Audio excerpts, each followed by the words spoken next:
Okay, here we have the points 2, 1, 3, 2, 4, 4, 5, 3, and 6, 4. The correlation coefficient measures how much these points fails to be in a line. And we compute this number in this way. We define V1 as the vector with the first entries of these points. Here we have 2, 3, 4, 5, 6. The first entries 2, 3, 4, 5, 6.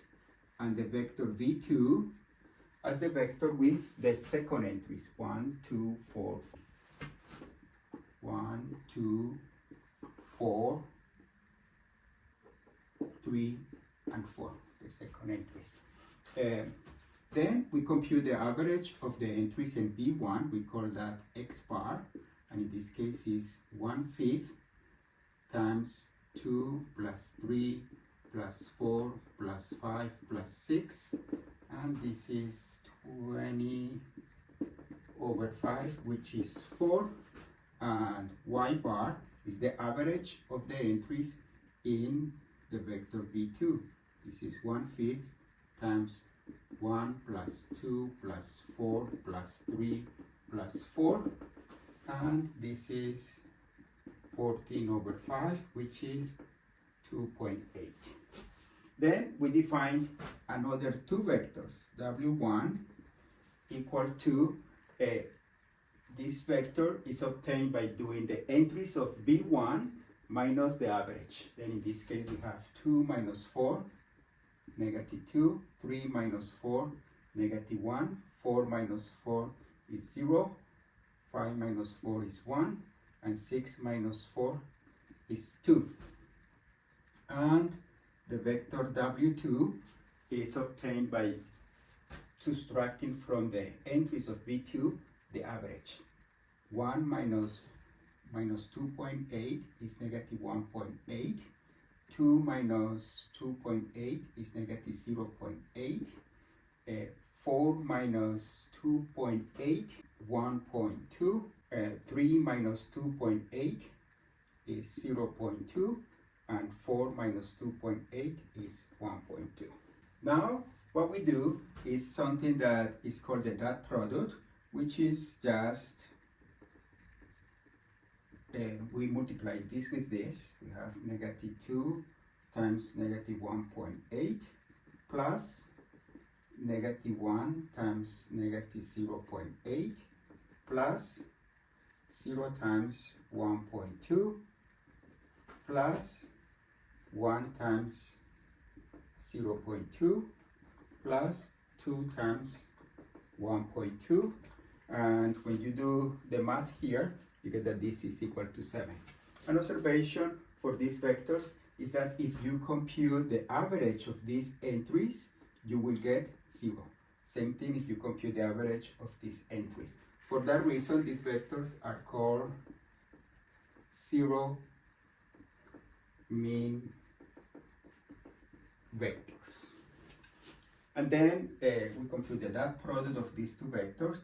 We compute the norm of W1, which is just the square root of this number squared, 4 plus 1 plus 0 plus 1 plus 4, and this is a square root of 10, and the norm of W2, which is the square root of 1.8 squared plus 0.8 squared. Notice that is -0.8 squared, but that's the same as 0.8 squared plus 1.2 squared plus 0.2 squared plus 1.2 squared.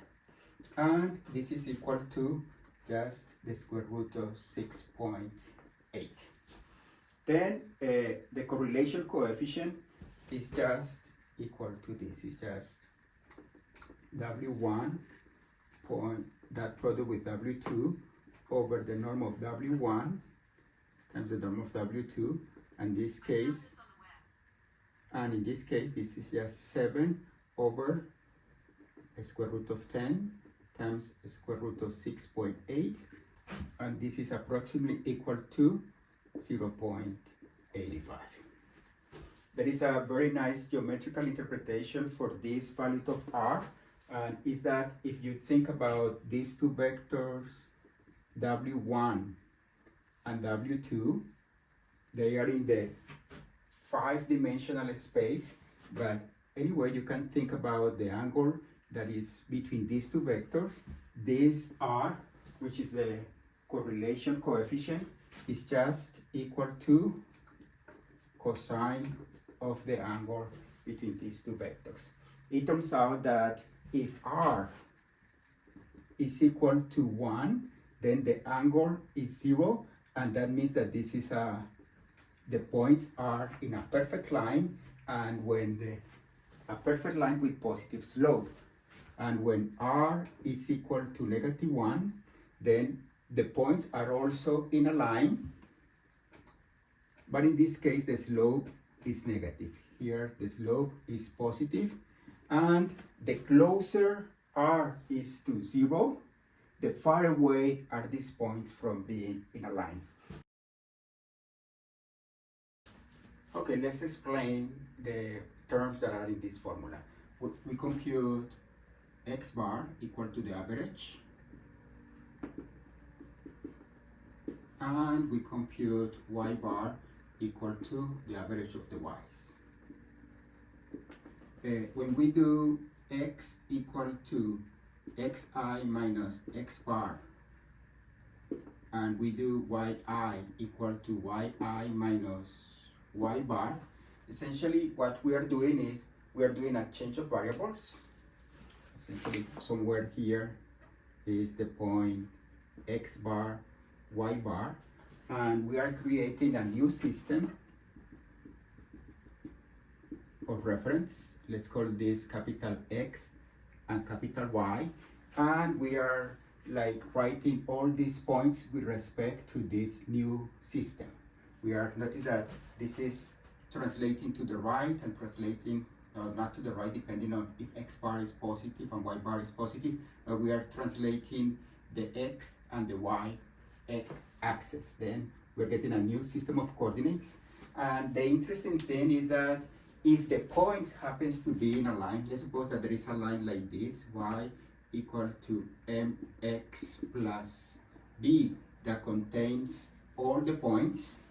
We have that y sub I is equal to m times x sub I plus b, and then when we add these equations from I equal 1 to n and we divide by n, then we get that y bar is equal to mx bar plus b. Then there is this relation between the x bar and y bar under the assumption that all the points are in this line. But then we have that if we take these equations, then we get that y sub I is equal to y sub I minus y bar, but then this is y sub I is m times x sub I plus b minus y bar, which is mx bar plus b, and this is mx sub I plus b minus mx bar minus b. The b cancel out, and this is mx sub I minus x bar, and this is m times x sub I. That means that if the points happens to be in a line, then these new points in this new system of coordinates, they satisfy this condition, right? And they satisfy for all the points. Then if the original points happens to be in a line, then when we define the points capital Xi and capital Yi, then this relation holds true. That means that this vector W1 equal to x1 xn, and this vector y1 yn, these two vectors are multiple of each other. That means that in this n-dimensional space, the vector w1 and W2, they are parallel. That means that the angle that they form is 0 when all the points are aligned like this, or if this is the situation, W1 and W2, then the angle between these two vectors is equal to pi radians. And we know that the formula for the angle between two vectors is this: cosine of theta is equal to W1 times that product W2 over the norm of W1, the norm of W2. Remember that by the Cauchy-Schwarz inequality, we know that this number is between -1 and 1. Therefore, it makes sense to define R equal to cosine of theta, and to say that if R is equal 1 or R is equal to -1, remember that cosine of 0 degrees is 1, and cosine of 180 degrees of pi radian is -1, then when this situation happens, then we are in a perfect line. But when the R is not equal to 1, then the two vectors, there is an angle between the two vectors, and then it makes sense that if the angle is small, then the points are almost in a line, and when these two vectors, for example, are perpendicular, then R is equal to 0, then the points are like the farthest away from being in a line. And then we have the notion of the correlation coefficient. It's just cosine of this angle where these two vectors are found by doing this change of coordinates. Notice that these two vectors are zero mean vectors. If you compute the average of these vectors, it's going to be 0. Okay, that explains the correlation coefficient.